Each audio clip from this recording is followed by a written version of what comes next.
Bonjour et bienvenue dans le podcast Kampai, format interview. Aujourd'hui, j'ai le plaisir de recevoir Sébastien, qui est directeur de Keikaku Japan, qui est la filiale japonaise de l'agence de voyage Keikaku France, qui est spécialisée sur le Japon. Bonjour Sébastien. Bonjour Gaël. Merci d'avoir répondu par la présente. Alors, on travaille ensemble, Kampai et Keikaku sont très liés. Tu vas nous raconter un petit peu ton histoire, ce qui t'a conduit au Japon, à travailler dans le tourisme, et puis nous expliquer un petit peu ce que c'est qu'être directeur d'une agence de voyage, en fin de compte, d'un réceptif, plus concrètement, japonais. Tu es né en 1975 en région parisienne. C'est ça. Et tu t'intéresses au Japon par le biais, tout d'abord, du Club Dorothée, des animés. Je crois savoir que tu es très fan de Dragon Ball. Oui, toujours, ça n'a pas changé malheureusement. Non, je suis toujours fan, ouais. Donc, est-ce que tu commences rapidement à voir que les animés, c'est japonais, ou au début, tu fais pas trop le distinguo avec les animés occidentaux? Non, assez rapidement, je savais que c'était japonais parce qu'on avait déjà pas mal de moyens de récupérer par des vieilles cassettes vidéo que les gens nous enregistraient. Donc, on avait accès à quelques épisodes en VO déjà à l'époque, avec des qualités pourries, mais on essayait de regarder un peu en japonais. Donc, je savais que c'était des animés japonais. Je faisais bien la différence entre je sais pas, Mask, par exemple, qui était américain, et Dragon Ball, qui était japonais. Ça se voyait, de toute façon, même à l'animation, au style d'histoire, etc. Donc, je faisais bien la différence déjà, ouais. Est-ce que c'est ça qui t'encourage à apprendre le japonais assez tôt? Parce que tu as commencé à apprendre le japonais à l'adolescence, au début des années Mm. 90, tu as à peu près une quinzaine d'années. Est-ce que c'est vraiment pour cette raison que tu commences ton apprentissage de la langue? Ah oui, complètement. En fait, j'avais les épisodes, comme je disais, on avait les épisodes de Dragon Ball en cassette vidéo, de copie. Mais c'était en japonais. À l'époque, il y avait rien du tout de traduit. Il y avait même pas de manga en fait en France. Donc encore moins d'internet avec du fansub, enfin, il y avait absolument aucun accès à la traduction. Donc soit on regardait un épisode entièrement en VO en essayant de comprendre quelque chose. C'était la même chose avec les mangas. Si on récupérait des mangas, ils étaient en VO. On avait déjà la librairie de Junkudo à Paris à l'époque, et qui vendait les Jump et qui vendait les mangas. Et donc, du coup, c'est ça. On essayait de lire un peu et de comprendre, mais ça m'a fait me mettre au japonais assez rapidement pour essayer de comprendre beaucoup plus l'histoire. Alors, pas sur du Dragon Ball, où là, il n'y avait pas besoin de lire beaucoup de choses pour comprendre le scénario. Mais dès que j'ai commencé à m'intéresser à d'autres mangas, ça devenait impératif de comprendre un peu l'histoire, quoi. On rappelle, pour les plus jeunes auditeurs et même les pas trop jeunes, que en dehors d'Akira, qui était sorti, sauf erreur, à la fin des années 80 en version française, le premier manga en réalité qu'on peut dater, c'est celui de Dragon Ball par Glénat. Et sauf erreur de ma part, on est en 1993. Donc effectivement, tu es juste avant en tout cas, l'arrivée des mangas en France en version traduite. Comment tu fais pour apprendre le japonais au départ, alors dans ce contexte-là? Il y a des méthodes, tu prends des cours, comment ça se passe pour toi? Alors ça date un peu, quand même, donc j'ai plus tous les détails en mémoire. J'ai pris des cours, ça c'est sûr, parce que j'allais le mercredi après-midi dans un lycée à Paris, et du coup je prenais des cours, je crois que c'était 1 heure et demie, 2 heures par semaine là-bas. Après, c'était dictionnaire, essayer de comprendre un peu ce qu'on avait. Encore une fois, il n'y avait pas Internet à l'époque, donc il n'y avait pas toutes les ressources qu'on peut avoir maintenant pour apprendre une langue. Donc c'était vraiment, ouais, c'était les quelques cours que j'avais à côté, et puis après essayer dans des bouquins de déchiffrer. Je sais plus ce que j'avais comme méthode. J'ai fait Assimil à un moment ou un autre. Méthode que je ne conseille pas forcément, mais à l'époque il n'y avait pas grand-chose. Ouais, je crois que c'est à peu près ça, les cours Assimil. Et je devais bien avoir une méthode que j'avais dû acheter à Junkudo à l'époque, mais Minna no Nihongo peut-être, mais je suis même pas sûr que ça existait dans les années 90, donc je veux pas dire de bêtises. Et contre toute attente, après ton bac, tu n'embrayes pas tout de suite sur des études de japonais? Non, non, parce que j'avais pour but de faire médecine, donc je suis allé en année de médecine, qui s'est, comment dire, qui a été un échec total. Donc, donc du coup, on peut vite passer sur cet épisode. Après, j'ai fait un BTS de travaux publics alors c'était pas un échec total, mais ça n'a pas débouché. Et du coup, au bout de 2 ans d'études, de choses qui soit me plaisaient pas, soit n'étaient pas du tout demander un niveau de travail que je n'avais pas envie de donner, je me suis dit, le seul point commun qu'il y a depuis plusieurs années, c'est l'étude du japonais. Et donc, je me suis inscrit à Paris 7, qui était à Jussieu à l'époque, pour faire des études de japonais. Et à ce moment-là, ça s'appelait un DUG avant la licence. Donc, je me suis d'abord inscrit en DUG et que je n'ai pas eu tout de suite, enfin que je n'ai pas eu du tout d'ailleurs parce que j'avais pas validé la civilisation. Encore une fois, j'étais pas très studieux, donc les cours d'histoire, ça me donnait pas trop envie. Et ce qui est plutôt pas mal maintenant que je travaille comme guide et que je lis les bouquins d'histoire tout le temps. Mais, euh, mais du coup, ouais, j'avais pas validé la civi et quand je suis rentré en licence, je suis parti vivre en Australie, donc j'ai arrêté mes études. Pourquoi tu vas en Australie à cette époque-là? Je suis parti en début 99, en janvier 99 en Australie pour rejoindre mon copain qui était parti étudier là-bas. Donc, je suis resté en Australie, ouais. Pas tout de suite le Japon en réalité.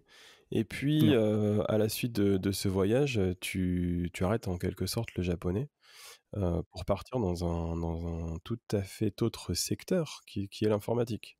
Ouais, c'est ça. En fait, quand je suis revenu d'Australie, je me suis retrouvé très rapidement dans l'informatique et j'y ai travaillé pendant 10 ans justement avant d'arrêter pour me lancer complètement dans le japonais. Mais il y a eu un intervalle de 10 ans avec des études de japonais de temps en temps dedans par moi-même. Mais ouais, après, j'étais dans un tout autre domaine professionnel, complètement rien à voir. De quand date ton premier voyage au Japon? 2005, facile à se rappeler, c'était mes 30 ans. On m'a offert, enfin tous mes amis se sont cotisés pour m'offrir un voyage au Japon parce que ça faisait 15 ans que je les saoulais avec ce pays. Donc ils se sont dit, il va y aller, il va sûrement pas aimer, il va arrêter de nous saouler. Et ça n'a pas du tout marché parce qu'en fait j'ai adoré le pays encore plus après y être allé. Je les ai saoulés 2 fois plus. Donc leur investissement n'a pas été bon, quoi. Enfin, quoique si, maintenant que je vis ici, je les saoule plus vu que je suis pas là. Donc, dans le futur, peut-être que ça a fonctionné, mais sur le coup, ça n'avait pas du tout fonctionné en tout cas. Raconte-nous un petit peu ce premier voyage. Pour toi, c'est quoi? Ça représente tout ce que tu espérais imaginer du Japon ou au contraire, c'était un choc? Raconte-nous un petit peu comment tu découvres le Japon. Je suis venu un mois et il me semble que c'était entre avril et mai, si je dis pas de bêtises. À peu près, c'était pas pendant la période des cerisiers, c'était après. Les 2 premières semaines, c'était avec mon copain et après, moi, je suis resté 2 semaines de plus tout seul. On a fait des choses assez basiques, hein. On est resté dans le Kanto. On allait faire une semaine à Kyoto, donc avec le Kansai. Il me semble qu'on a poussé à Hiroshima, mais je suis même pas sûr à l'époque. Et donc ouais, il y a plein de choses que j'ai adorées. Il y a des choses qui m'ont surpris. De toute façon, je pense que même si on s'intéresse au Japon depuis des années, quand on arrive ici, c'est impossible de ne pas être surpris par plein de choses autour de soi.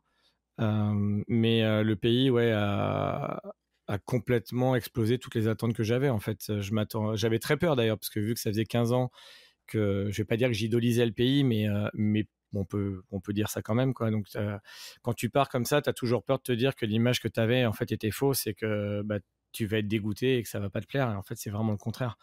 J'ai très vite eu le besoin d'y retourner. Je crois que j'ai même pas attendu un an avant d'y retourner après parce que ça me manquait. Et puis plus j'y allais, plus ça me manquait en fait. Enfin, ça a été vraiment très rapide d'avoir envie d'y aller 1 à 2 fois par an, quand je pouvais évidemment, hein.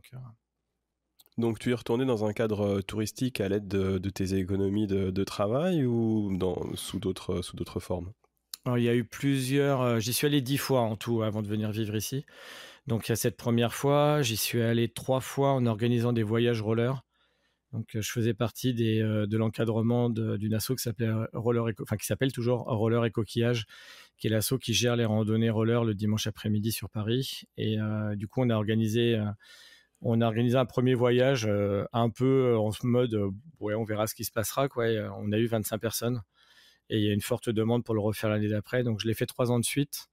Ensuite, je suis parti une fois avec mon copain qui faisait donc invité par Louis Vuitton pour une exposition, parce qu'il travaillait dans le son, donc il faisait le son d'une exposition là-bas.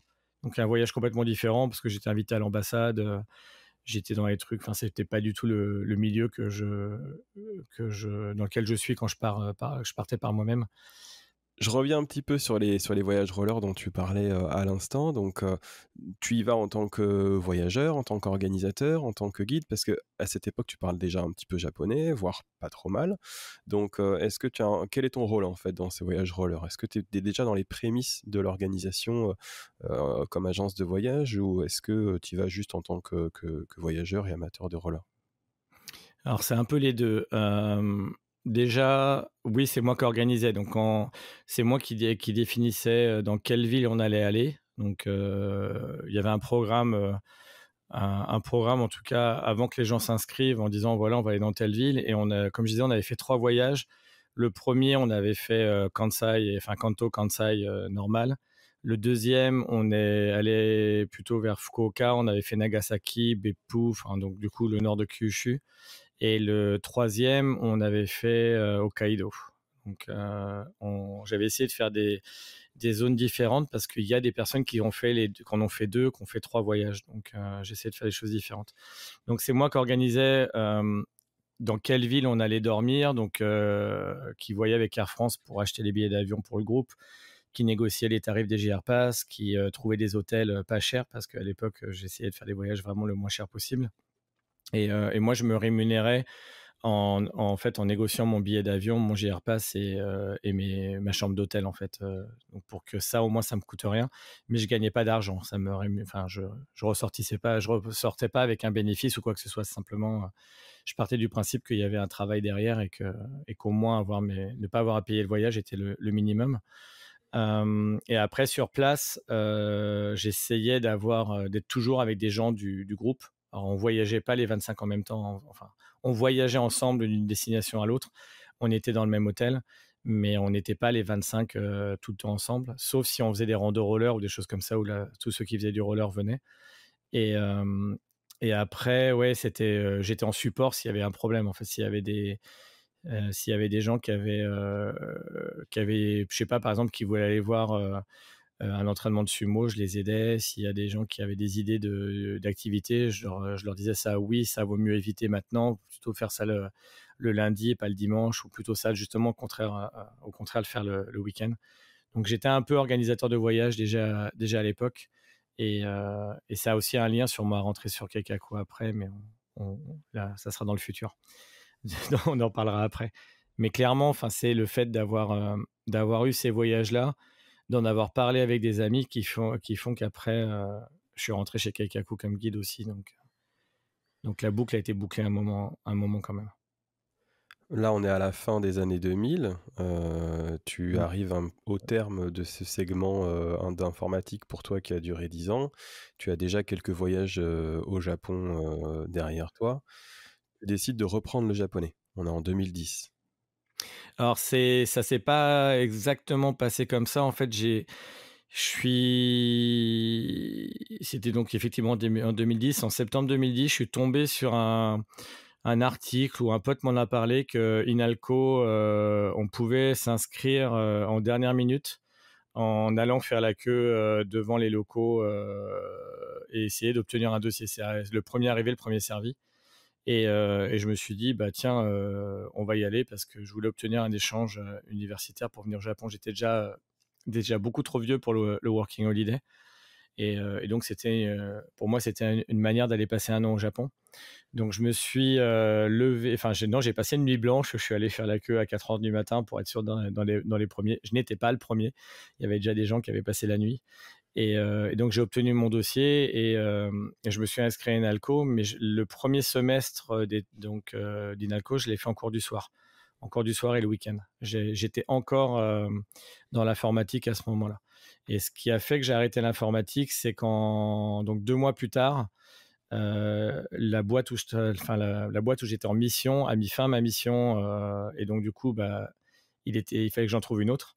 Le problème, c'est qu'aller postuler dans des missions pour des entretiens d'embauche, quand tu dis à ton futur responsable qu'à 17h, il faut que tu sois parti parce que tu as cours à 18h, les possibilités de retrouver du travail sont très, très faibles. Et donc, j'en ai profité pour négocier une rupture conventionnelle de contrat. C'était le début, d'ailleurs, je crois, à cette époque-là.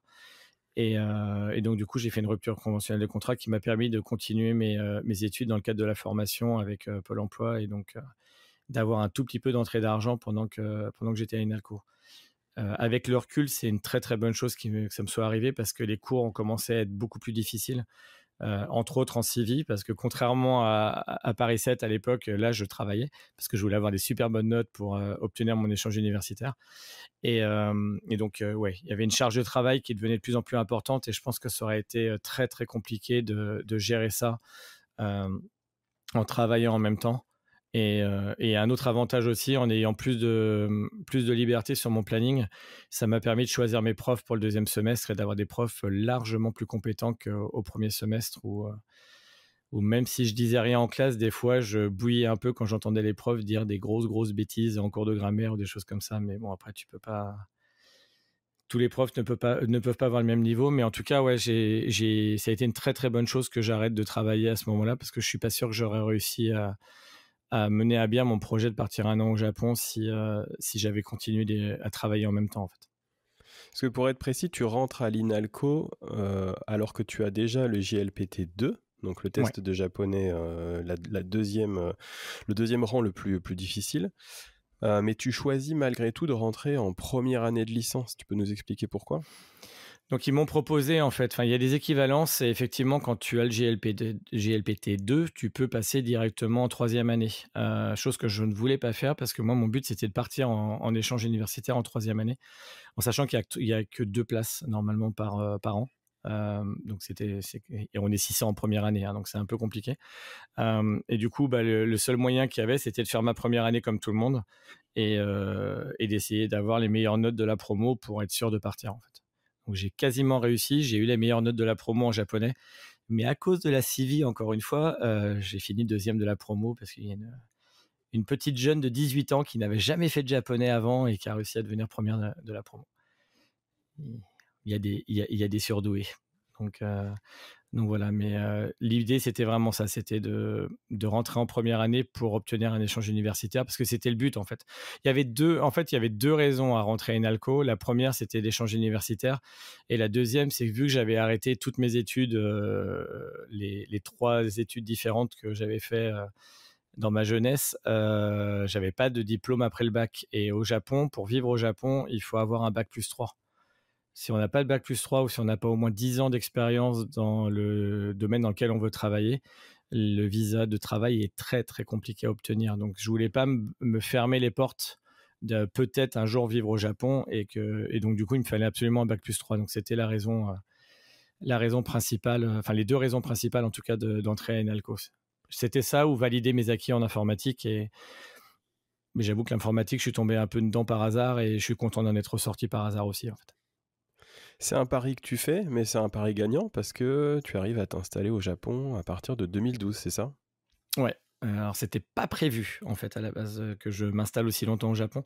Je suis venu à la base, je voulais venir pour un an. Donc le plan d'attaque, c'était de venir un an pour améliorer mon niveau de japonais, avoir une année d'échange sur mon CV et c'était pour donner des cours de français aux japonais, des cours de japonais aux français en revenant.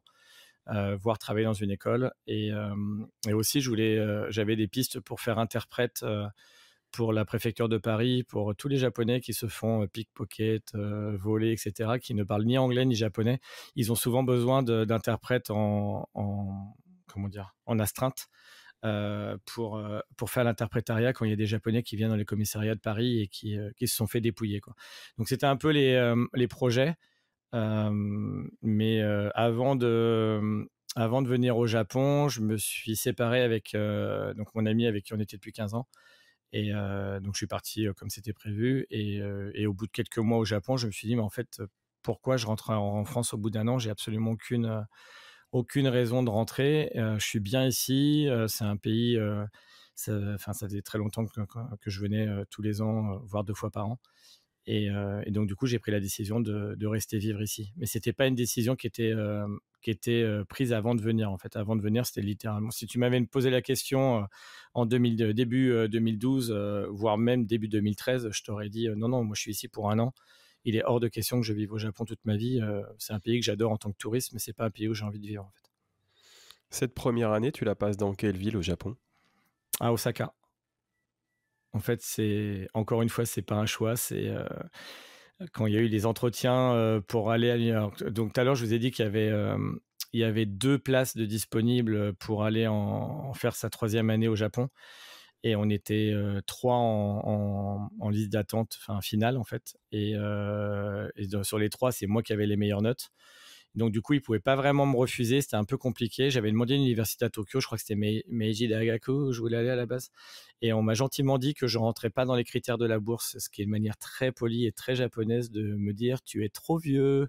Donc du coup, vu ils m'ont dit qu'ils voulaient pas m'empêcher de partir, ils m'ont proposé de venir à Osaka à la place, dans une université où normalement ils envoient pas de 3e année, où ils envoient que des masters. Et donc j'ai accepté. Et je n'avais pas de bourse, mais j'avais un petit baito de prévu déjà à Osaka par une senpai qui était là avant.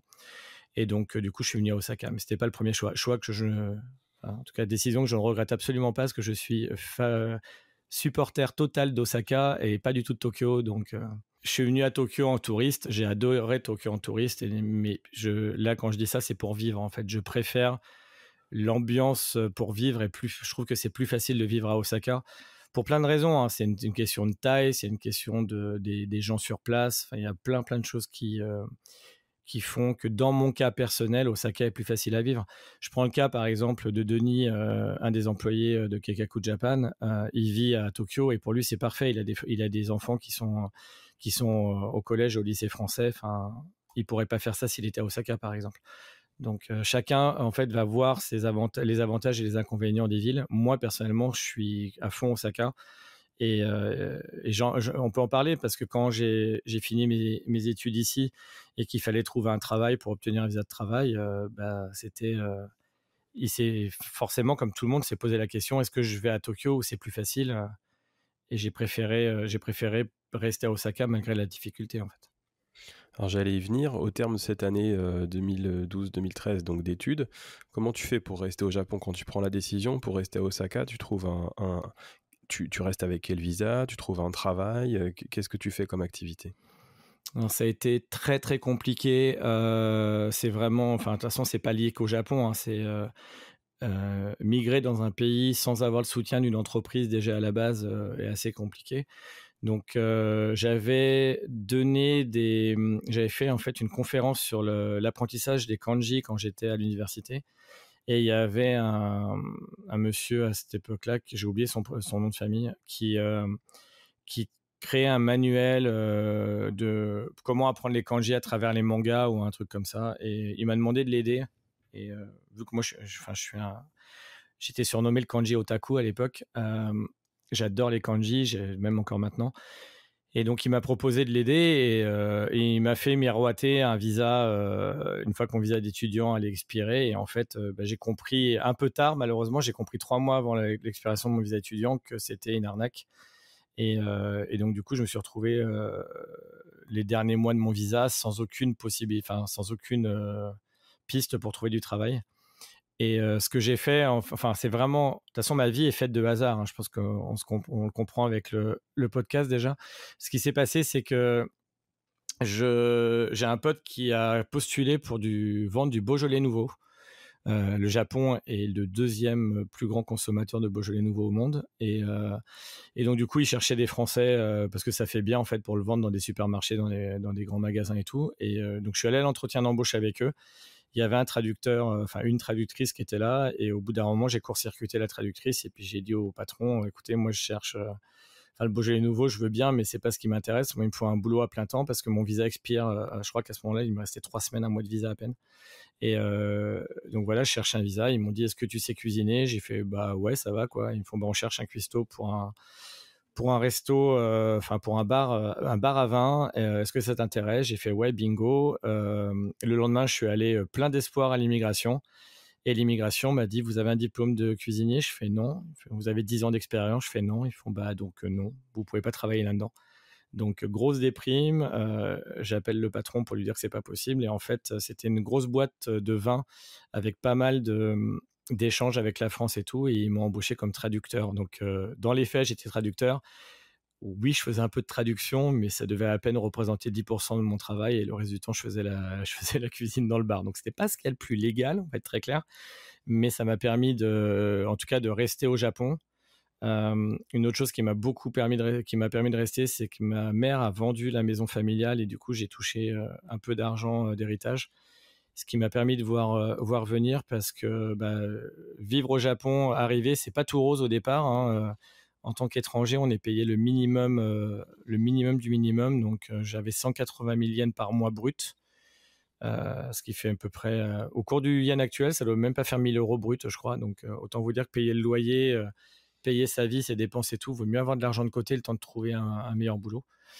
Et donc voilà, donc j'ai bossé là-bas pendant 1 an. Et ensuite, grâce au networking, j'ai trouvé un vrai travail de traducteur-interprète dans une autre entreprise, mais encore une fois, 180 000 yens par mois, donc c'était pas vraiment génial. Donc à ce moment-là, je vivais dans un petit studio avec une porte-fenêtre sans moustiquaire, donc je pouvais pas l'ouvrir la moitié de l'année, sinon j'étais bouffé par les moustiques. Enfin, c'était pas vraiment les meilleures conditions de vie, quoi.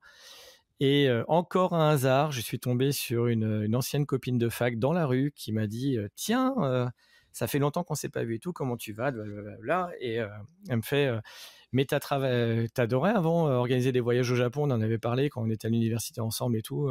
Je connais une super boîte, ça s'appelle Keikaku, ils cherchent des guides, ça te dirait pas de postuler? Et donc j'ai postulé, j'ai été pris et j'ai travaillé. Donc ça, c'était en début 2015. Et j'ai commencé en fait comme freelance. Je travaillais le week-end et je prenais régulièrement des jours de repos dans l'entreprise japonaise parce que vu qu'ils me payaient pas bien, j'ai négocié de pouvoir m'absenter un peu plus souvent que la normale. Et donc du coup, je guidais pour Keikaku en même temps que je travaillais comme traducteur-interprète. Et ça m'a vraiment, vraiment sauvé parce que ça m'a permis enfin de gagner ma vie convenablement, de changer d'appart. Je suis toujours dans cet appart d'ailleurs. Et d'avoir une vie normale en fait, et plus du tout de vivre en fait au crochet de mes économies qui partaient à grande vitesse, quoi. Comment ça se passe ces premiers mois chez Keikaku en tant que guide donc tu fais Kyoto beaucoup, j'imagine, plus qu'Osaka, et ça correspond à ce que tu imaginais, le travail de guide. Raconte-nous un petit peu la relation client, le travail en lui-même. Alors, au début, ça a été l'avantage de Keikaku, c'est que le système tout le back-office internet et tout est vraiment très très pratique pour les guides. Donc c'est très facile à s'adapter, à tout de suite à se mettre dans le bain en fait. Et ensuite il y a toute une équipe sur place, donc on est accueilli par le reste de l'équipe. Donc au début, c'était prendre les conseils de tous les autres guides, essayer de trouver des parcours, parce qu'en fait on est entièrement à la carte. Donc du coup, c'est pas comme si on commençait en se disant voilà, tu vas faire le pavillon d'or le matin puis ça l'après-midi. En fait, il faut très vite proposer des parcours aux clients en fonction de ce qu'ils ont envie de faire. Donc ouais, au début, ça a été beaucoup de temps de reconnaissance, d'aller visiter plus à Kyoto, parce que j'habite à Osaka et comme tu le disais, la plupart des visites étaient à Kyoto.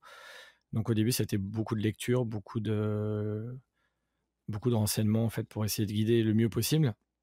Après, tout ce qui était vie au Japon, le social au Japon, j'avais déjà fait 10 voyages, ça faisait plus d'1 an, enfin plus de 2 ans que je vivais ici. Donc ça, c'était pas compliqué en fait de parler du Japon, en tout cas du Japon en général, et de répondre aux questions. Puis je parlais japonais couramment à ce moment-là aussi, comme tous nos guides d'ailleurs. Donc quand on a des clients qui posent une question, on n'a pas la réponse, on pose la question à un moine qui est à côté, on pose la question à des gens, on essaie de se renseigner. Mais du coup, plus les clients posent de questions, plus nous, on monte en compétences aussi, on apprend des choses. Et ça fonctionne comme ça au départ. Donc les clients, dans 99% des cas, sont adorables, ça se passe super bien. C'est un plaisir de passer la journée avec eux. De temps en temps, il y a des petites brebis galeuses où ça se passe pas très bien, mais c'est comme partout. Il y a toujours des gens un peu plus difficiles que d'autres.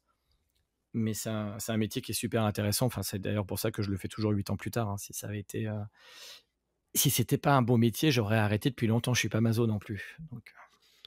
Donc là, tu fais ça pendant quasiment 2 ans et tu te vois proposer de créer une antenne au Japon, donc la filiale de Keikaku. Ouais, en fait, Keikaku France voulait voulait se développer son activité d'agence de voyage, d'organisation de séjour surtout, et pour ça, il faut un réceptif sur place. Donc la politique de Kekaku, c'est d'essayer de faire tout en interne et de ne pas sous-traiter à d'autres entreprises. Donc du coup, il fallait absolument créer une entreprise au Japon, et la loi japonaise, il faut qu'il y ait au moins un des directeurs qui soit présent au Japon. Donc du coup, mes 2 associés français ne pouvaient pas remplir ce rôle. Donc on m'a proposé de le faire, et on a décidé de créer l'entreprise tous les 3, avec moi qui était en charge sur place ici. Ensuite, au niveau de... Donc ça, c'était quand? C'était fin 2016. J'ai démissionné de mon travail de traducteur en novembre 2016, si je dis pas de bêtises. Donc la décision, elle a été prise, on a dû me proposer en octobre, et la décision finale, elle était en novembre 2016. Comment ça se passe de créer une entreprise au Japon? Même si c'est une filiale, c'est une vraie entreprise, entre guillemets, hein, ce qu'on appelle une kabushiki gaisha, donc l'équivalent d'une SARL. On imagine que c'est compliqué. Est-ce que tu peux nous en dire plus sur la création d'une entreprise? Il y a 2 cas de figure. Il y a déjà ce qui était j'en avais qu'un. Moi, j'étais pas marié, je le suis toujours pas d'ailleurs. Donc, dans le cas où on n'a pas de visa permanent et on n'est pas marié à un Japonais ou une Japonaise, il faut obtenir un visa de business manager, et c'est ça qui complique énormément la démarche.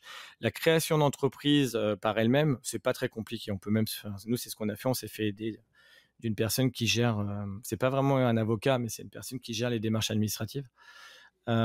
Office manager, je crois que ça s'appelle en français, mais je suis pas sûr. Et donc du coup, si on n'a pas besoin de visa, en fait, c'est juste une création d'entreprise simplement, et l'entreprise vit sa vie, et il n'y a pas de problème. Dans le cas, et ce qui est le mien, où il faut un visa de business manager, les choses se compliquent. Déjà, il faut soit investir 5 millions de yens dans l'entreprise, qui fait à peu près 35 000, 40 000 euros selon le cours du change. Ou alors, il faut s'engager à embaucher 2 Japonais à plein temps. Donc, autant te dire que quand on commence une entreprise, on n'embauche pas 2 personnes à plein temps. Et qui plus est, des Japonais dans une entreprise où le but, c'est de guider des francophones. C'est un peu compliqué. Donc nous, on s'est axé plutôt dans l'idée des 5 millions de yens. Et donc, Kekaku France est entré dans le capital de Kekaku Japan.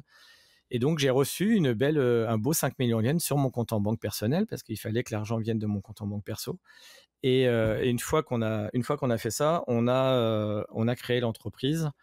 Donc ça, c'était, je dirais, la partie la plus simple. L'entreprise a été créée, ça a quand même pris 3 mois, hein, mais elle a été créée le 27 avril 2017. Et une fois que l'entreprise a été créée, le parcours du combattant a commencé. Il a fallu que je trouve que j'ouvre un compte en banque déjà. J'ai été refusé par les 90% des banques en disant qu'ils n'ouvraient pas de compte de nouvelle entreprise. Ce qui était un peu une manière de me dire très gentiment, on ne prend pas d'entreprises qui sont gérées par un étranger. Je cite ce que m'a dit mon comptable après, hein, et clairement c'était vraiment ça. Donc j'ai eu la chance d'être mis en contact avec Jetro, qui est un organisme japonais qui aide les entreprises étrangères à s'installer au Japon. Et donc c'est eux qui m'ont trouvé une banque, en fait. Donc ça a été beaucoup plus vite. Du coup, à ce moment-là, j'ai créé j'ai créé le compte en banque. Une fois que le compte en banque est créé, j'ai versé les 5 millions de yens sur le compte en banque. Et là, il a fallu trouver un comptable. Donc, Jetro, encore une fois, m'a aidé. J'ai trouvé un comptable, et c'est un contrat d'1 an. C'est très important pour la suite. C'est un contrat d'1 an minimum. Une fois qu'on a créé le comptable, il faut trouver des locaux, parce qu'on n'a pas droit d'obtenir un visa permanent en travaillant de chez soi ou en travaillant avec des bureaux partagés. Il faut que ça soit des locaux loués par l'entreprise donc où il n'y a que cette entreprise dedans. Donc on a loué les locaux, encore une fois avec un contrat d'1 an minimum, et puis des frais d'agence, des frais de Leikin, donc ces fameux argents où on remercie le propriétaire de nous accepter dans son bien, les cautions, etc. Il faut meubler les locaux, donc il faut une imprimante, il faut un ordinateur, il faut un bureau, une chaise, des étagères. En gros, il faut montrer que le bureau vit et pas que c'est une coquille vide. Et il faut qu'il y ait le nom de l'entreprise sur la porte du bureau, à l'entrée de l'immeuble et sur la boîte aux lettres, parce que tout ça, il va falloir envoyer des photos à l'immigration. Et donc, une fois que tout ça est fait, et seulement une fois que tout ça est fait, encore une fois, avec des contrats d'1 an minimum, sans compter les frais de création d'entreprise, le fameux office manager qui a aidé à créer l'entreprise, c'est pas gratuit non plus. Une fois seulement qu'on a fait ça, on peut demander à créer, donc à obtenir un visa de business manager. Et c'est seulement à ce moment-là que l'immigration va jeter un coup d'œil à notre business plan et nous dire, bon, bah oui, on va vous donner un visa parce qu'on pense que votre entreprise a un futur, ou non, bah désolé, mais non. Et donc, bah, si c'est désolé, non, bah, vous avez investi, vous avez 1 an de loyer à payer, vous avez acheté des bureaux, vous avez 1 an de comptable à payer, vous avez investi dans une entreprise et en fait, on vous dit, bah non, vous pouvez rentrer chez vous, c'est non. Et moi, j'avais plus de visa, hein. Enfin, il me restait juste mon visa de travail qui allait expirer quelques mois après. Donc, c'était vraiment un gros risque à prendre. Donc, dans mon cas, ça s'est bien passé, ça a été accepté. Mais j'ai des potes qui ont créé des entreprises dans d'autres domaines où ça a été refusé et bah, vous avez plus que vos yeux pour pleurer. Donc, c'est quand même un risque assez important. Il faut vraiment être sûr de son business manager, son business plan. Je pense que je conseille, s'il y a des gens qui veulent créer une entreprise, de vraiment prendre des personnes dont c'est le travail de vérifier le business plan avant de se lancer pour au moins se donner toutes les chances de dire que ça va être accepté. Et évidemment, de ne pas faire le dossier soi-même pour l'immigration parce que ça, c'est le meilleur moyen de se planter. Et une fois que ça c'est fait, on a un visa. Donc le visa, je l'ai eu en août, si je dis pas de bêtises, en août 2017. Et j'ai commencé officiellement à prendre la direction de Keikaku avec salaire en septembre 2017. Et donc, du coup, pendant la période où j'ai démissionné de mon travail et la période où j'avais un salaire Keikaku Japan, je continuais à travailler comme freelance pour Keikaku. Donc, ouais, ça a été je vais pas dire que c'est hyper compliqué, mais c'est un très long process. Et il faut vraiment être sûr dès le départ d'avoir les bonnes billes parce que bah, si vous êtes refusé, moi dans mon cas ça aurait signifié limite retour en France, mais surtout ça aurait été là c'était pas mon argent personnel qui était mis dans l'entreprise, mais ça aurait été vraiment une grosse perte d'argent pour Keikaku France parce que si mon visa est refusé, en fait il y a personne pour prendre la direction de l'entreprise. S'il n'y a pas un directeur présent au Japon pour s'occuper de l'entreprise en fait n'est pas pérenne non plus. Donc c'est vraiment très très compliqué à ce niveau-là. Et ensuite, dernière chose sur le visa, on n'a pas droit, on a droit seulement la première année de bilan d'avoir un bilan à perte, à condition que la perte ne dépasse pas le capital, donc ne dépasse pas les 5 millions de yens. Et ensuite, normalement, on n'a plus droit d'avoir la moindre année à perte, sinon le visa du business manager saute. Et si le visa du business manager saute, l'entreprise saute et ça veut dire que bah, les visas des employés sautent aussi. Enfin, c'est un effet domino assez mauvais, quoi. Aujourd'hui, comment se répartit ton temps de travail? Tu fais toujours des prestations de guide, mais j'imagine qu'il y a beaucoup d'autres choses à gérer pour l'entreprise, d'autres activités que vous avez ouvertes progressivement. Ton travail aujourd'hui, alors on ne peut pas te demander une journée type, hein, c'est sûr, mais peut-être une semaine ou un mois type, comment ça se ventile? Donc au niveau du temps de travail, déjà, il y a vraiment un avant et après Covid, parce qu'avant Covid, je pouvais clairement avoir des journées de bureau ou des journées de guidage. À l'heure actuelle, je guide énormément et il n'y a plus d'employés dans la région du Kansai aussi. Donc, pas parce qu'on a licencié, mais parce que les personnes sont parties pendant le Covid. Et donc du coup, bah, je me retrouve à guider la journée et souvent à faire des tâches de bureau, alors soit de chez moi, soit du bureau, mais à les faire le soir après les journées de guidage. Donc du coup, ça fait des heures quand même assez longues. Et une journée type, si je fais guidage plus bureau, ça va être me lever à 6h45, partir à 7h15, commencer à guider sur Kyoto à 9h, finir de guider officiellement à 17h, mais souvent on dépasse avec les clients, donc je suis souvent dans le train plutôt à 17h30, 17h45. Retour chez moi à 19h quelque chose, je prends le vélo, je vais au bureau, je grignote et je fais les tâches de bureau urgentes, donc ça peut prendre 2 heures comme ça peut prendre 3 heures et après je rentre chez moi. Donc quand c'est vraiment la très très haute saison comme on a eu en avril et en mai, ça a été 6 jours de repos en 2 mois et des journées de travail qui atteignaient les 15 heures très très souvent, quoi. Donc ça, c'est vraiment l'après-Covid. C'est plus calme en temps normal. Avant le Covid, c'est quand même plus calme. Les tâches de bureau, ça consiste en quoi? Alors les tâches de bureau, ça va être, l'expédition des pockets Wi-Fi, parce qu'on fait de la location de pockets Wi-Fi avec notre propre stock. Donc du coup, bah, c'est, réceptionner les pockets Wi-Fi que les clients nous ont rendus, vérifier que tout est en état, charger les pockets Wi-Fi, les repréparer pour qu'ils soient renvoyés, faire des enveloppes d'envoi et cetera, les déposer à la poste, les déposer en TAC Cubine si on les envoie en TAC Cubine. Et ça va être ça, ça va être, faire les demandes de traduction de permis, imprimer les traductions de permis, envoyer des permis aux clients, les envoyer, ou les envoyer en France. Ça va être de la billetterie aussi, on fait les tickets Ghibli, on fait de l'Universal Studios, on fait du Disney.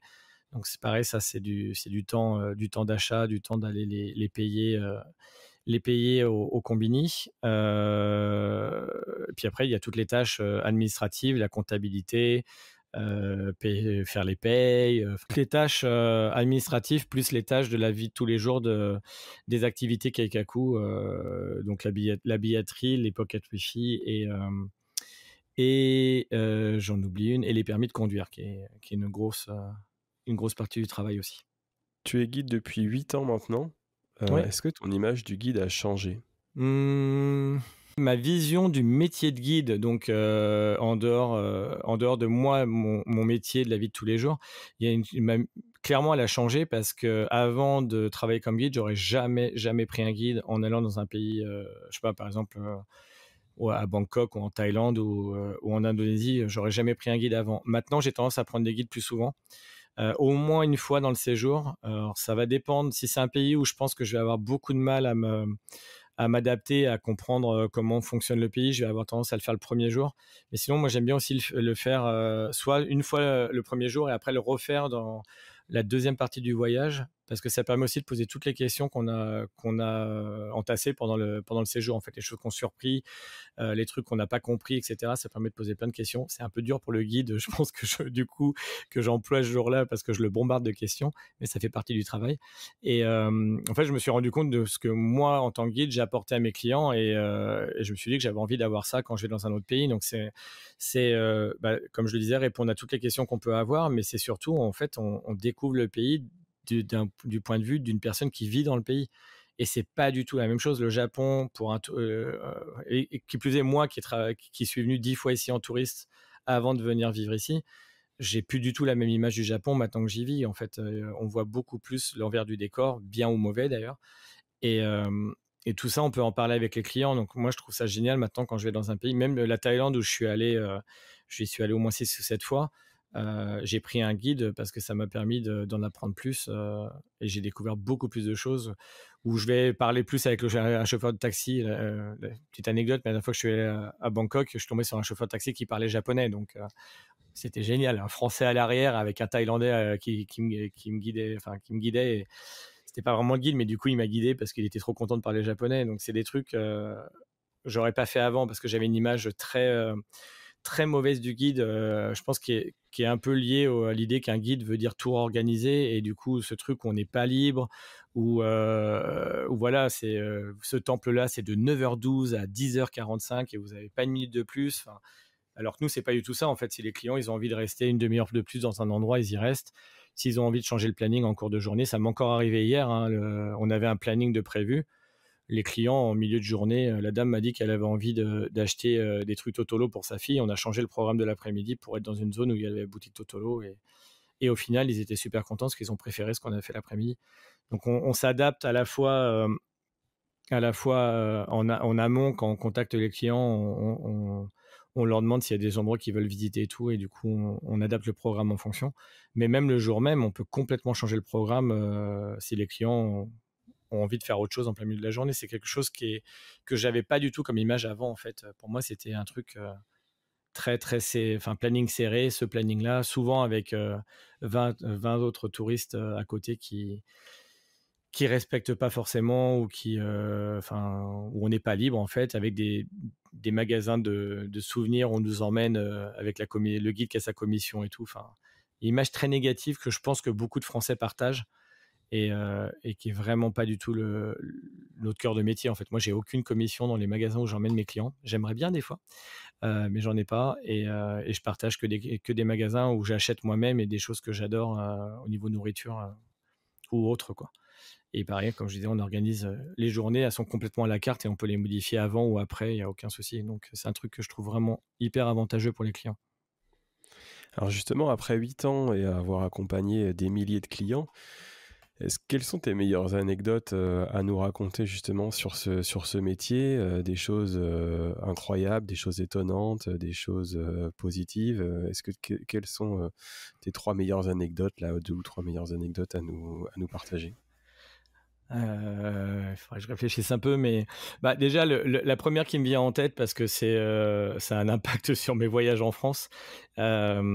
J'ai donc un client qui s'appelle Alban, qui était venu avec son copain Christophe. Ils avaient gagné un concours sur Campai à l'époque. Campai leur avait offert une journée de guide et ils s'étaient littéralement servi de ça comme excuse pour venir au Japon. Et je crois pas qu'ils aient besoin de ça vu le nombre de fois qu'ils viennent, mais en tout cas, dans ce cas-là, c'était ça. Et c'est moi qui les ai guidés. Alors, je sais pas si c'était aussi le fait que du coup, il y a pas eu d'échange d'argent et que c'était, mais le contact s'est passé mais tout de suite super bien. Et en fait, c'est devenu des amis. Je les vois, enfin, on est en contact tout le temps. Et quand je rentre en France maintenant, Alban me laisse son appart en plein centre de Paris, donc j'avoue que c'est plutôt cool. Donc voilà, ouais, c'est des anecdotes où il y a des clients qui deviennent des amis. Je suis invité dans la maison de campagne à Phuket de clients que j'ai eu il y a quelques mois l'année prochaine. Et ça, c'est des petits trucs cool. Après, j'ai eu les deux opposés. J'ai des clients j'ai eu une demande en mariage pendant que je guidais. Donc, où le client m'a demandé d'organiser un truc dans un des temples et tout. Donc, c'était plutôt cool. J'ai eu un divorce en live aussi. Ça, c'était moins cool. Mais on se sert de ces expériences. J'ai eu des clients il n'y a pas longtemps où je leur ai donné, j'ai raconté cette anecdote justement de mes clients où la dame avait littéralement envoyé bouler son mari pendant la journée et lui a dit qu'elle demandait le divorce dès qu'il rentrait. J'en aurais parlé. En fait, c'est des clients qui se disputaient souvent. Et du coup, quand ils se disputaient, bah, je faisais la blague: «Oh, vous n'allez pas aussi, vous, me faire le coup du divorce?» Et du coup, ça désamorçait complètement. Blague qu'un guide qui les a eu après n'a pas eu. Et il m'a fait: «Ouais, t'aurais pu me prévenir», qu'ils s'engueulaient tout le temps parce que la journée était vraiment compliquée. Moi, en fait, j'ai pas eu le problème parce que dès que je sentais que la tension montait, je faisais la petite blague du divorce et ça faisait redescendre tout de suite. Lui, il a pas eu cette anecdote, donc a priori, il a galéré un peu plus. Mais donc voilà, il y a plein de choses. Après, ça va être des je sais pas, c'est vraiment humain en fait. Moi, je guide les clients en restant professionnel, mais je les guide comme si je guidais des amis. Donc du coup, il y a plein d'anecdotes. On discute à la fois de ma vie au Japon, mais les clients vont aussi parler de leur vie à eux. Donc on rencontre des gens de toutes les classes sociales, de pays différents. Alors avant, on guidait qu'en français, mais maintenant, on guide aussi en anglais. Donc du coup, j'ai des clients du Costa Rica. Enfin, c'est un pays où je suis jamais allé, donc c'était hyper intéressant d'avoir aussi des retours des clients. Et eux, une petite anecdote toute bête, hein, mais au Japon, je pense que les personnes qui écoutent, qui sont passionnées du Japon, le savent, on ne se mouche pas au Japon en public, on renifle par contre. Alors, il ne faut pas non plus abuser, hein, les reniflements remplis, avec le nez rempli de morve, il y a des Japonais qui le font, mais les Japonais trouvent ça sale aussi, hein, quand même. Mais sinon, on renifle au lieu de se moucher. Et donc, j'avais ces clients du Costa Rica et j'avais remarqué que la dame le reniflait souvent. Et à un moment, j'ai lancé l'anecdote, enfin, j'ai lancé le truc de dire qu'au Japon, on se mouche pas en public et on renifle. Et elle me fait: «Ah, bah, c'est comme au Costa Rica.» Et donc, c'est pour ça qu'elle reniflait depuis le départ. Donc, on voit des différences culturelles. On peut avoir, je me mets à manger un ramen devant une famille avec les enfants. Et puis, le gamin, il fait: «Ah, maman, t'as vu, Sébastien, il fait du bruit en mangeant ses pâtes. Je croyais qu'on n'avait pas droit.» Enfin, c'est des petits trucs drôles comme ça. Donc, on explique aux enfants. Enfin, il y a plein de petites anecdotes. Enfin, il y a tous les jours quelque chose de marrant qui se passe ou en tout cas une rencontre sociale, ça c'est sûr. Et très intéressante dans un pays où on a tendance à rencontrer un peu moins de gens dans la vie de tous les jours et qui plus en ce moment avec mes horaires de travail. Donc c'est vraiment les bons aspects du métier, c'est toutes ces rencontres quotidiennes. Est-ce que tu as pu accéder à des prestations qui t'auraient été interdites, par exemple, à l'aide justement de ces clients? Tu parlais de toute classe sociale, donc ça veut dire aussi des clients de classe sociale supérieure. Est-ce que tu as pu accéder à des expériences exceptionnelles au Japon, peut-être dans le cadre de ton métier de guide? Oui, bah, j'ai accédé déjà à des restaurants où je ne serais jamais allé par mes propres moyens, parce que des fois on a des clients qui nous invitent. pour nous remercier ou ça fait partie simplement de la prestation qu'ils ont choisie. Mais enfin, j'ai déjà fait des restaurants de kaiseki qui sont littéralement hors budget totalement, même pour fêter un anniversaire ou autre. Donc, ça, c'est plutôt cool d'accéder. Et puis, en plus de partager ça avec des clients, de pouvoir leur expliquer tout ce qu'on mange et tout. Mais le truc qui vient évidemment en tête, le principal, c'est d'avoir eu la chance de participer à ce qu'on appelle les ozashiki, qui sont les dîners avec les maiko, les geiko. Et ça c'est incroyable de pouvoir discuter directement pendant 2 ou 3 heures de suite avec des maiko, de faire l'interprétariat pour les clients, mais aussi vu que les clients vont pas toujours non plus poser leurs questions, il y a des moments où c'est moi qui vais discuter directement avec la maiko ou la geiko, poser des questions et de faire un retour au client là-dessus. Mais c'est un truc où j'aurais jamais accédé parce que c'est des budgets assez conséquents. C'est quand même près de 1 000 € par personne quasiment. Donc, c'est pas quelque chose qu'on peut, que je me serais payé moi comme ça dans ma vie de tous les jours. Et donc, ouais, ça c'est quelque chose qui est assez impressionnant. J'y suis encore allé il y a 2 semaines, je crois, si je dis pas de bêtises. Et avec une maiko, une expérience très différente parce que jusqu'à maintenant, les ozashiki où j'allais, la maiko n'était jamais seule, elle était souvent avec une geiko. Et donc, comme beaucoup de personnes le savent, il y a une très forte hiérarchie de l'âge au Japon et de l'ancienneté. Et donc, du coup, une maiko est en formation, la geiko est en adulte. Devant une geiko, la maiko je pense, avoir beaucoup plus de retenue. Et là, le repas que j'ai fait il y a 2 semaines, en fait, la maiko était seule. Et donc, du coup, elle avait pas du tout de... Enfin, elle avait une retenue quand même de maiko, hein, mais disons qu'elle avait... je pense qu'il y a des réponses aux questions qu'elle n'aurait pas faites comme ça si elle avait eu quelqu'un de plus âgé avec elle. Et une des anecdotes qu'elle a fait, c'est que donc les maiko, en fait, elles ont une coupe de cheveux qui est qui est vraiment faite avec leurs cheveux, contrairement à une geiko qui a une perruque. Et elles doivent garder cette coupe de cheveux pendant 7 jours. Donc, en fait, elles ont 6 nuits où elles dorment avec cette coupe de cheveux et une nuit où elles dorment avec les cheveux détachés. Et pendant ces 6 nuits où elles ont leur coupe de cheveux, elles dorment avec un oreiller qui est en bois avec juste un cylindre de coton dessus. Et elles dorment avec ça sous la nuque, en fait. Donc, autant vous dire que c'est pas le truc le plus agréable au monde. Et toutes les maiko vont toujours vous dire que le truc le plus dur quand elles sont devenues maiko, c'est de s'habituer à dormir avec ça. J'invite d'ailleurs à regarder la série sur les maiko sur Netflix qui est assez sympa et qui en parle. Et donc, du coup, je lui pose la question, je lui fais, ouais, du coup, est-ce que vous dormez la 7e nuit où vous avez les cheveux détachés? Est-ce que vous continuez à dormir avec votre oreiller habituel pour garder l'habitude, ou est-ce que vous dormez avec un oreiller normal? Et en fait, elle éclate de rire et elle me fait, non, mais la 7e nuit, je dors avec un oreiller, mais genre luxueux, de luxueux, de luxueux. Et elle me fait genre la pose avec les bras en arrière, genre, et je roupille comme jamais. Et moi, j'étais pété de rire parce que c'est pas du tout l'image qu'on a des maiko quand on les voit passer dans la rue, où elles sont super sérieuses, visage fermé et tout. Quand on participe à ces banquets, à ces soirées, c'est privatif, on est avec elles, et du coup elles sont moins dans la retenue comme elles seraient quand il y a tout le monde qui les regarde dans la rue. Et c'est des trucs que j'aurais jamais vécu si je faisais pas ce métier, en fait. Tu travailles dans le tourisme, donc évidemment le Covid, ça a été un impact monumental. Le Japon a fermé ses frontières pendant très longtemps. Ça a été un des pays qui a fermé ses frontières au tourisme sur la durée la plus longue, hein, parmi les durées les plus longues, parce qu'à partir de mars 2020, les frontières du Japon se sont fermées comme un petit peu partout dans le monde, et c'est resté comme tel jusqu'à courant 2022. Alors fin 2021, il y a eu une esquisse de réouverture vis-à-vis des étudiants notamment et des voyageurs d'affaires, mais Omicron est arrivé et ça s'est refermé. Et il a fallu attendre après le printemps 2022 pour les étudiants, les voyageurs d'affaires et puis les familles. Il a fallu attendre le mois de juin pour des voyages mais entièrement guidés. Donc ça, tu vas peut-être nous en parler rapidement parce que Keikaku Japan a beaucoup travaillé à cette époque-là parce qu'on ne pouvait aller au Japon que si on était guidé en permanence. Donc ça a duré 3-4 mois. Et à partir du mois d'octobre, enfin, le Japon s'est rouvert au tourisme de manière beaucoup plus large. Et la dernière petite, c'est au mois d'avril, là où la question des vaccins test PCR a complètement disparu. Donc là, aujourd'hui, depuis le mois d'avril, le tourisme au Japon est redevenu comme avant le Covid, à ceci près qu'on a, du fait de cette fermeture très très longue, un afflux, et tu en parlais, un afflux de touristes qui est exceptionnel.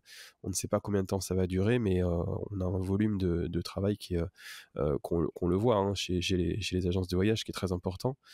Euh, Comment ça a été vécu par Keikaku, cette déflagration, le Covid, et puis sur la longueur surtout, à la fois dans cette période de fermeture, parce qu'une agence de voyage comme Keikaku n'avait plus de travail, plutôt qu'une agence de voyage spécialiste du Japon n'avait de travail, et après ces phases de réouverture successives, comment tu l'as vécu? Alors déjà, la fermeture du pays, ça a été... Enfin, avant même la fermeture du pays, le premier truc qu'on a eu, c'était le Diamond Princess, je crois que ça s'appelait ce bateau. On a un bateau qui est arrivé, un bateau de croisière qui est arrivé sur les côtes, qui a eu interdiction d'entrée sur le territoire japonais parce qu'il y avait, il y avait du Covid dedans. Et à cette époque-là, en France, vous n'aviez pas le Covid encore tant que ça. Et on avait plein de clients qui étaient en mode ouais, est-ce qu'on va aller au Japon, est-ce qu'on va pas y aller, c'est dangereux, il y a le Covid là-bas. Enfin, il y avait aussi un petit amalgame Chine-Japon quand même début 2020. Et donc, c'est les premiers cas qu'on a eu. En fait, on a eu quelques annulations, mais ça allait encore. Mais c'était plutôt dans ce cas-là que ça se faisait. Et en fait, la situation s'est retournée en mars, où le Covid est arrivé en Europe de manière très violente et très rapide, chose qu'on n'avait pas au Japon, en fait. Et ça s'est fait dans le sens contraire. C'est-à-dire qu'au début, on avait peur que les Français arrêtent de venir au Japon à cause du Covid au Japon. Et en fait, c'est le contraire. C'est le Japon qui a fermé ses frontières à la France. Donc ça nous est un peu tombé dessus, on s'y attendait pas du tout. Mais au début, on était en mode bon, on va faire avec, on va louper le printemps, on va se reposer, on rattaquera en été, quoi. Et non, ça s'est pas passé comme ça, hein, l'histoire le montre. Et moi, ça a été assez dur en été, d'un point de vue entreprise, d'un point de vue gestion du moral des troupes, sans compter pas seulement les employés, mais aussi les freelances qui avaient plus de salaire depuis 6 mois. Et puis après, d'un point de vue personnel aussi, parce que comme tout à l'heure je l'ai dit, le visa du business manager est lié au chiffre d'affaires de l'entreprise. Et donc, à l'été 2020, j'ai très vite compris que l'année 2020 était foutue et que l'année allait être dans le rouge, en fait. Donc, heureusement, j'ai eu mon visa. J'ai eu un visa qui est tombé juste à l'été. J'avais dit au comptable, surtout, fais aucun exercice de début d'année 2020. Je veux pas qu'on envoie ces chiffres. Et donc, j'ai obtenu un visa de 3 ans. Donc, ça m'a permis de passer au travers du Covid. Et donc, du coup, ouais, l'été a été un peu compliqué à gérer. Après, ça a été un peu différent. Arrivé début 2021, on est un peu tous rentrés dans bon, de toute façon, c'est comme ça, on fait avec, et puis on verra quand ça repartira. Donc, c'est reparti tranquillement en juin, le 10 juin 2022, exactement, pour le tourisme. Et comme tu le disais tout à l'heure, c'était avec obligation d'avoir un guide full-time. Et on a entendu, mais à ce moment-là, ça a été assez dur à entendre parce que nous, on était d'un côté, on n'avait qu'une envie, c'était que le tourisme reprenne parce que déjà, on avait envie de travailler parce que ça faisait quand même plus de 2 ans qu'il n'y avait plus de travail. Envie de revoir des touristes, envie de refaire son métier, en fait, tout simplement. Et on entendait plein de gens dire ouais, mais le Japon, c'est la Corée du Nord, ça va être des voyages complètement verrouillés, on peut rien faire, alors que c'était pas du tout le cas. En fait, c'était juste, fallait un guide à plein temps. Ça voulait absolument pas dire qu'il fallait venir en groupe ou en voyage organisé, il fallait un guide à plein temps. Or oui, c'est un budget. Nous, on a quand même cassé pas mal nos prix pour que ça soit un peu plus accessible aux gens. Mais oui, c'est un budget. Et puis après, il faut avoir aussi envie d'avoir un guide avec soi tout le temps, quoi. Mais on a eu cette version. En fait, on a vu la version touriste. On n'a pas vu la version guide. Parce que nous, les guides, ça a été un enfer total à gérer. C'est-à-dire que déjà, moi, j'ai fait un voyage organisé avec guide full-time. C'est une colo de vacances en juillet et en août. Donc, avec 18 gamins et 2 animateurs. J'ai fait 230 heures de travail en 16 jours. Je ne sais pas si vous voyez la quantité d'heures que c'est, quoi. Et donc, parce que en fait, c'est sympa le guide full-time, mais on n'allait pas mettre un guide différent le matin et un guide différent l'après-midi. Donc, on devait commencer à travailler pour le petit déjeuner. On devait aller dîner avec les clients le soir parce que ils n'avaient pas le droit de sortir de leur hôtel tout seul. Après, l'autre règle qu'il y avait, qui était aussi très contraignante, c'est qu'on n'avait pas le droit de se séparer des groupes.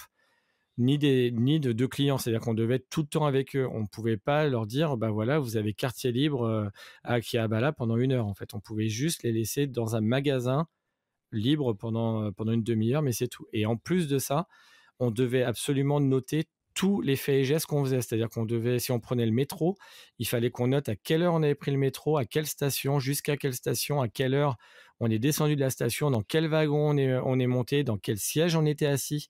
Les restaurants, pareil, quel resto, quelle table, de quelle heure à quelle heure, tel magasin. Même si on rentrait dans un combini pour acheter une bouteille d'eau, il fallait noter qu'à 10h29, de 10h29 à 10h32, on était au 7-Eleven de je sais pas où dans Tokyo. Il fallait qu'on note tous les faits et gestes de nos clients, en fait, du matin au soir, tout en guidant.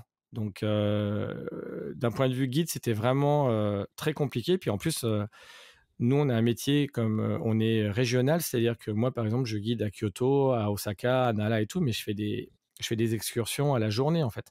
Là, c'était aussi 16 jours à partir avec les clients, à dormir à l'hôtel tout seul le soir. Enfin, alors c'est une expérience que je suis content de ne pas avoir trop à refaire.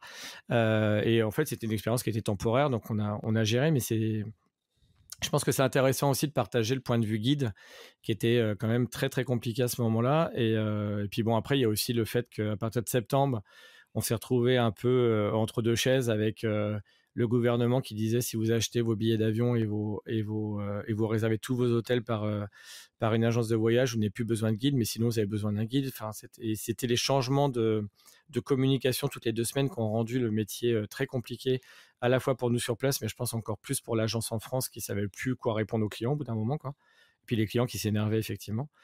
Et, donc, comme tu disais tout à l'heure, ça a changé en octobre, vraiment début octobre, où là, ça s'est ouvert. Et là, ça a été vraiment, pour moi, ça a été flagrant. C'est-à-dire que j'étais encore avec des clients full-time qui ont décidé de garder, en fait, au mois d'octobre, un guide tout le temps. Et famille super, d'ailleurs, que je vais revoir quand je rentre en septembre. Et l'un des jeunes s'est marié la semaine dernière, donc c'était plutôt cool de recevoir les photos. Même des mois après, je suis encore en contact avec eux. Et, et donc là, on a senti vraiment dans des villes comme Kanazawa ou à Kyoto et tout que le tourisme était revenu. En fait, c'était vraiment impressionnant. Enfin, parce que les voyages en juillet, août, septembre, on était tout seul, hein. Enfin, littéralement, on se baladait dans la rue, les gens nous regardaient un peu bizarrement, genre oh, des touristes, on n'en a pas vu depuis 2 ans et demi. Et on sentait vraiment il y avait que nous, en fait, il y avait personne. On allait faire les visites, il y avait personne nulle part. Enfin, j'ai fait Fushimi-Inari, le pavillon d'or avec la colo, il y avait pas un chat dedans. Enfin, c'était vraiment impressionnant. Et à partir d'octobre, on a vraiment senti une montée en puissance. Et là maintenant, ouais, enfin, pas dire que c'est revenu à la normale, parce qu'il y a encore certains pays qui ont du mal à venir. Mais on sent, et surtout au niveau du tourisme français, enfin, tous les Français sont de retour, voire même encore plus qu'avant. Donc, ça a évolué. Après, je sais pas ce que je peux dire d'autre sur la reprise du tourisme. Enfin, on est juste content que ça ait repris, que ça soit revenu normal et qu'on recommence à travailler. Il y a eu toute une période où on a eu un peu peur aussi que le Japon referme, parce qu'ils n'étaient pas à l'abri de nous pondre un truc comme ça. Là, maintenant, je pense que on est à peu près tranquille, quoi. Est-ce que tu peux nous parler des masques au Japon? Parce que c'est quelque chose qui a cristallisé pas mal de débats pendant la pandémie. On sait que les Japonais portaient des masques avant le Covid, mais c'était pas autant qu'aujourd'hui. Il n'y a jamais eu d'obligation du masque au Japon, de par la Constitution. Est-ce que tu peux nous parler rapidement, voilà, de la relation des Japonais, entre guillemets, avec les masques? Et puis, est-ce qu'aujourd'hui, il y a beaucoup de Japonais qui en portent? Est-ce que pour les touristes, comment ça se passe? C'est une question qui est récurrente, hein, sur Kampai. Alors déjà, pour l'historique du masque, effectivement, on a beaucoup, beaucoup de clients qui viennent et qui pensent que les Japonais portaient tous le masque avant. Ce qui n'est pas le cas. Alors il faut nuancer, mais les Japonais portaient le masque avant le Covid quand ils étaient malades, ou pour peur de tomber malade. C'est-à-dire que, par exemple, si vous alliez dans, l'équivalent de, je sais pas, comment c'est, Paris Manga ou Japan Expo, par exemple, l'équivalent de ce genre de convention au Japon, il y a beaucoup des vendeurs, enfin des personnes qui vont travailler dans ce genre de convention, qui vont porter un masque lié au fait, enfin qui portaient un masque avant le Covid, lié à la concentration de personnes, en fait, pour se protéger simplement. Et après, il y a aussi beaucoup de gens qui portaient le masque au printemps pour les pollens, entre autres les pollens de cèdre qui est une très très grosse allergie au Japon. Mais en dehors de ça, c'était quand même assez rare de voir, par exemple, des serveurs dans des restaurants porter un masque. C'était considéré même limite impoli. Et d'ailleurs, quand le masque est devenu, les entreprises qui ont des relations clientèle ont demandé à leurs employés de porter le masque, il y avait des messages d'excuses partout dans les magasins en disant désolé, on est obligé de protéger nos employés, on sait que c'est mal poli de mettre un masque et tout, mais on n'a pas le choix. Enfin, il y avait littéralement des annonces dans les haut-parleurs, mais aussi des messages à l'entrée des restaurants ou devant les caisses et tout en disant on est désolé, on sait que c'est pas poli. Enfin, j'ai pas tout le détail en tête, mais en gros, c'était des excuses en disant on doit porter le masque, on est vraiment désolé, merci de votre compréhension. Enfin, c'est pas quelque chose qui était dans les mœurs de porter le masque comme ça. Donc, et comme tu disais, le masque n'a jamais été obligatoire, mais il était très fortement, très, très, très recommandé jusqu'à l'extérieur, jusqu'à mai 2022 et à l'intérieur jusqu'à mars 2023. Dans les faits maintenant, il y a encore beaucoup, beaucoup de Japonais qui portent le masque dehors et qui le portent à l'intérieur. Depuis mars, en fait, ils appellent ça le Kojin Handan, qui veut dire en gros que le gouvernement a dit que c'était à l'appréciation personnelle de si on voulait porter le masque ou pas. Et le souci au Japon, c'est que la loi du groupe est hyper importante et du coup, il y a beaucoup de Japonais qui n'osent pas retirer le masque parce que tout le monde continue à le porter. Et c'est aussi un peu un cercle vicieux parce qu'il y a beaucoup de... Enfin, ça s'est un peu calmé, je trouve, depuis juin. Mais il y a énormément, énormément de magasins enfin, c'est restaurants, la poste, les combini, etc., qui obligent leurs employés à porter le masque. Et parce que si les employés ne portent pas le masque et qu'un Japonais qui rentre dans le magasin les voit non masqués, il risque de repartir. Donc, c'est une perte de business. Donc, du coup, il y a énormément d'endroits. Alors, la Poste vient de changer là, depuis début juillet. J'ai vu la dernière fois que le mot a changé, que maintenant, les employés sont libres de le porter ou pas le porter, en fait. Donc, on commence à avoir des gens. J'ai vu dans la JR aussi, on commence à avoir certains conducteurs, certains employés qui n'ont plus le masque. Mais c'est vraiment très récent. Ça date d'il n'y a même pas un mois. Et du coup, le truc continue à s'entretenir, où les gens continuent à porter le masque partout. Et ce qui est assez marrant, c'est un phénomène que j'ai remarqué. Alors, je parle surtout pour Osaka, hein, évidemment, je ne parle pas pour Tokyo. À Osaka, j'ai remarqué qu'il y a beaucoup moins de gens masqués le week-end. Phénomène assez intéressant. Je pense qu'ils se disent que la semaine, c'est les heures de pointe et que du coup, ils le mettent. Et que le week-end, c'est les hobbies et tout, c'est du passe-temps, donc c'est moins gênant.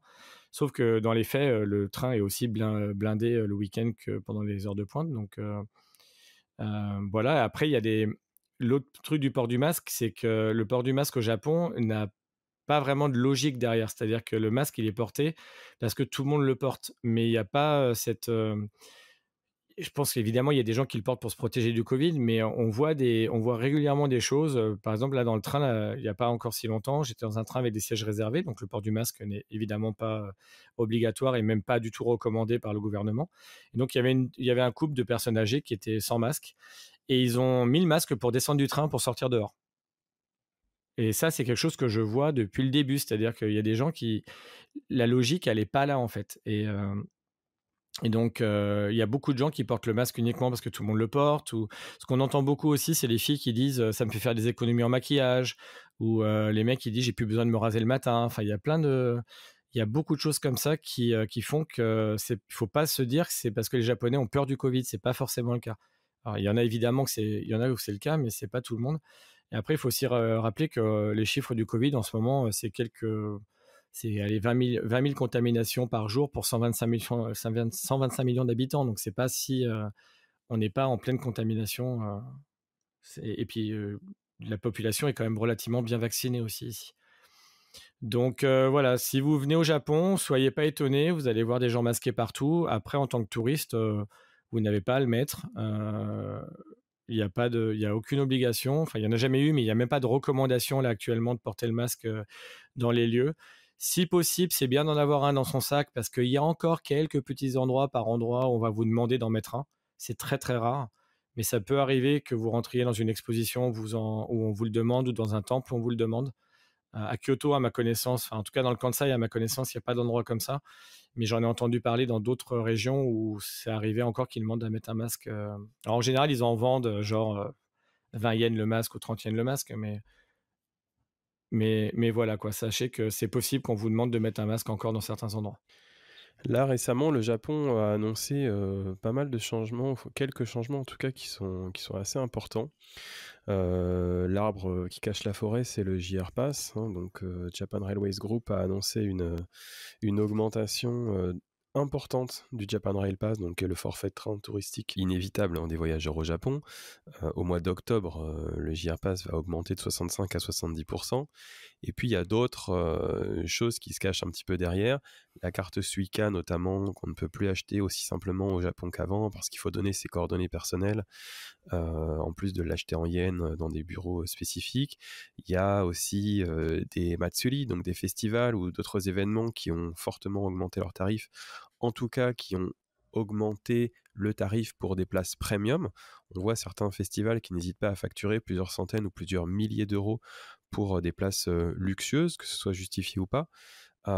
Comment tu caractérises ces choix touristiques du Japon qui sont concomitants avec cette reprise en grande pompe, mais si à l'heure actuelle, c'est vrai qu'il y a moins de touristes en 2023 qu'en 2019, qui était la plus belle année touristique du Japon, à cause ou grâce, entre guillemets, au fait que les Chinois ne peuvent pas avoir autant de visas pour sortir de leur pays qu'auparavant. Est-ce que tu penses que le Japon veut se polariser, veut en tout cas profiter des touristes premium? Est-ce que tu crois qu'il veut juguler un petit peu le volume touristique en ayant plus de chiffre d'affaires, plus de recettes en tout cas de la part des touristes étrangers? Comment tu l'analyses un petit peu, tu les analyses ces phénomènes?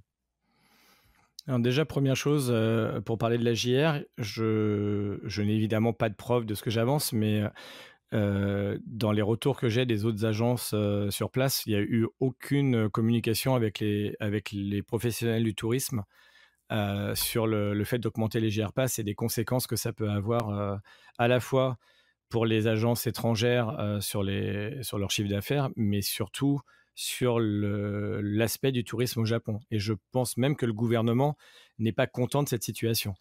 Donc les aspects, nous, qu'on prévoit pour l'année prochaine à cause de l'augmentation du JR Pass, et JR le dit eux-mêmes, ils estiment qu'il va y avoir une chute de 70% des ventes de JR Pass. Ce qui veut dire que dans les faits, il y a 70% des touristes qui venaient avec un JR Pass jusqu'à maintenant qui vont venir sans.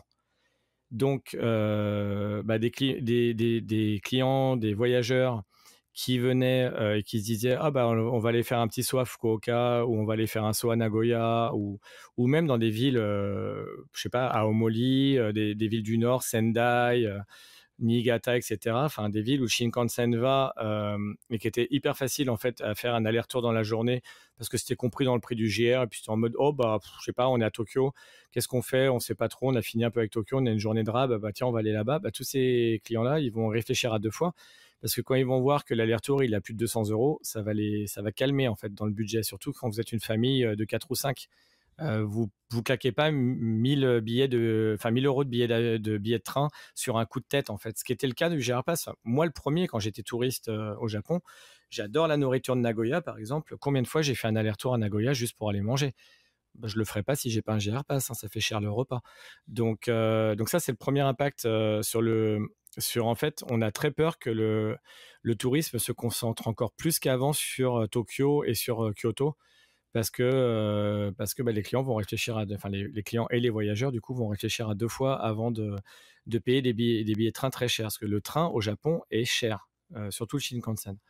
Ensuite, le deuxième aspect qui est aussi inquiétant, c'est les Nozomi. Donc le Nozomi, c'est un train qui circule, un des Shinkansen le plus rapide qui circule au Japon et qui était jusqu'à maintenant interdit aux porteurs de JR Pass.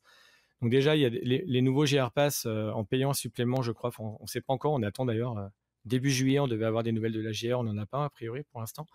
Mais déjà, il y a des touristes qui pourront prendre le Nozomi maintenant avec le JR Pass en payant un supplément ou pas, on verra ce que dit la GR.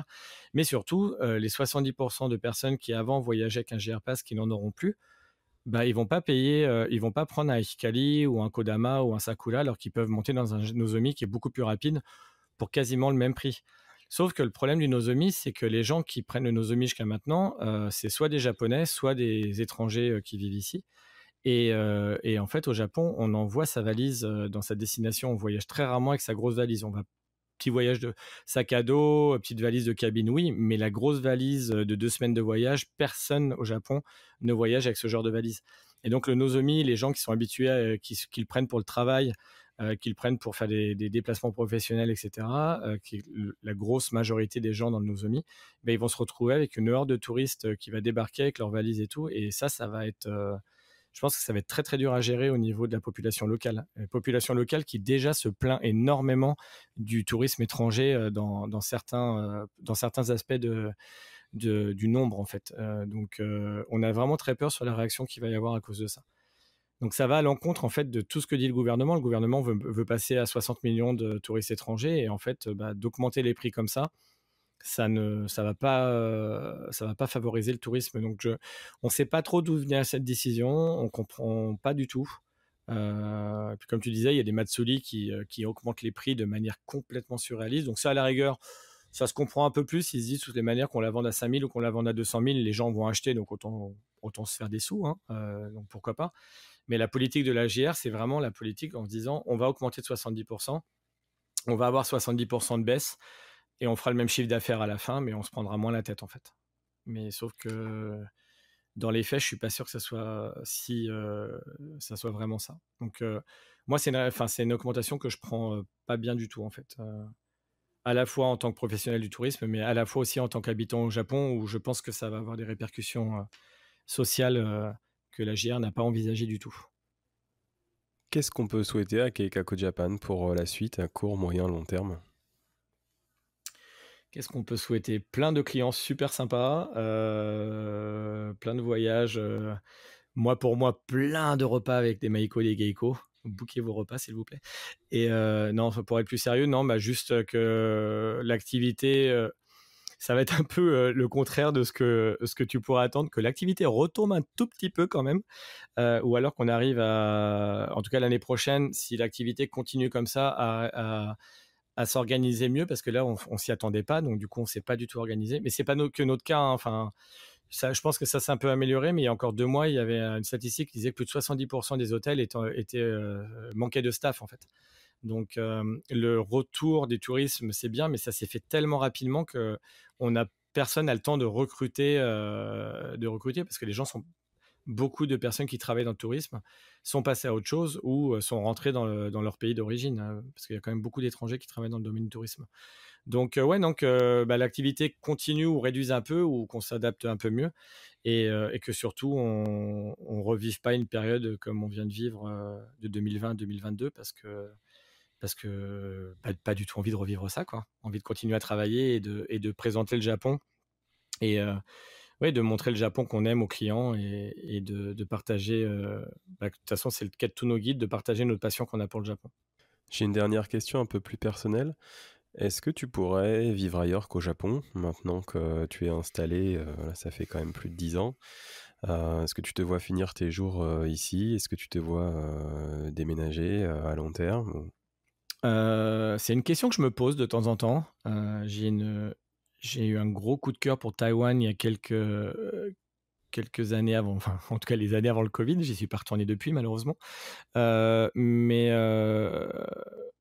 je suis pas sûr pour l'instant, en tout cas dans un avenir proche, que j'ai envie d'aller vivre ailleurs. En tout cas, retourner en France, non, ça c'est une certitude.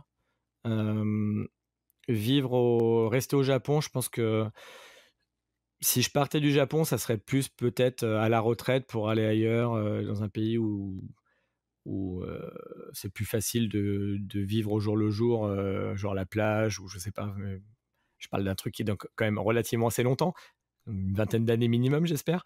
Mais sinon, ouais, non, ouais, je sais. Je me vois pas aller vivre ailleurs pour les raisons principales, c'est que j'adore mon métier, j'ai ma vie de couple ici, en fait, ma vie professionnelle et ma vie ici. Et puis après, comme je disais, ce serait pas pour retourner en France. Et du coup, ça serait des pays comme peut-être la Thaïlande ou Taïwan si j'allais déménager ailleurs, mais ça veut dire apprendre une nouvelle langue à nouveau. Et puis surtout, faire quel métier? Parce que je pars du principe que pour être guide quelque part, il faut parler la langue du pays. Donc je pourrais pas être guide à Taïwan à moins d'étudier le chinois à fond pendant au moins 1 an ou 2, quoi. Donc et c'est pas mon métier de keikaku qui va me laisser le temps de faire ça pour l'instant. Donc du coup, pour l'instant, en tout cas à court terme, mais à moyen terme, je me vois pas du tout aller vivre ailleurs. Et comme je disais, peut-être à la retraite, mais pour l'instant, il n'y a pas du tout pas du tout de projet là-dessus. Donc le Japon, j'y suis encore pour un bon moment, je pense. Sébastien, je te remercie pour notre échange. Tu as peut-être un dernier mot à ajouter? Non, à part le petit truc que je dirais, c'est qu'on Kampai continue le bon boulot parce qu'on a des retours clients super cool sur le site tout le temps. Donc beaucoup de gens connaissent Kampai, beaucoup de gens disent du bien du site. Donc ça, c'est plutôt cool. Continuez à nous envoyer des clients aussi, c'est bien.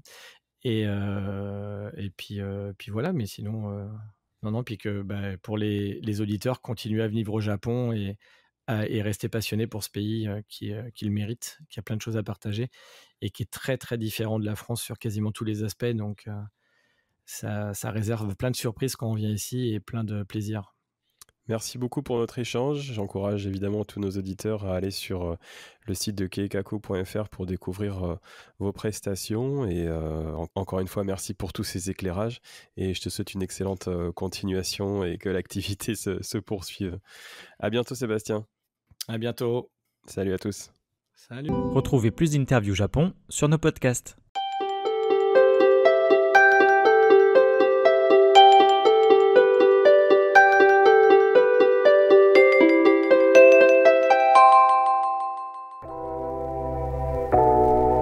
Merci d'avoir écouté cet épisode du podcast Kampai. Nous espérons qu'il vous a plu et que vous en avez appris plus sur le Japon. N'oubliez pas de vous abonner sur votre plateforme de podcast préférée, de nous noter 5 étoiles si vous le souhaitez, et on vous dit à bientôt pour le prochain épisode.